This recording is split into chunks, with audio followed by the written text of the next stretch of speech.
Alors les bourses européennes ont fortement rebondi aujourd'hui après l'annonce du plan à 750 milliards d'euros adopté l'année dernière. Est-ce qu'on a désormais la garantie que l'euro et l'espace européen est sauvé? Je vais vous répondre par la négative. Si c'était l'inverse, on aurait eu la certitude que c'était très grave. Non seulement pour l'euro, mais même pour la survie même de toute cette entreprise d'union monétaire et au-delà la signification politique.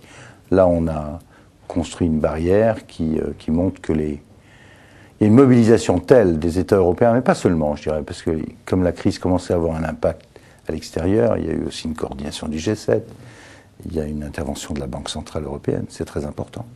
Donc il y a toute une multitude de signaux qui montrent que les responsables politiques prennent leurs responsabilités, enfin, face au marché. Je rappelle simplement que nous n'avons souhaité... Le président de la République, Nicolas Sarkozy, est sur cette ligne-là depuis 3 mois et demi. Nous avons souhaité cela depuis le début parce qu'il y avait une très forte conscience côté français de l'impératif de la solidarité économique et politique. Nous y sommes parvenus. Est-ce que tout est réglé? Sans doute pas. Il y a sûrement d'autres crises, d'autres tensions. Nous sommes dans une situation où le monde est à la recherche d'une régulation financière.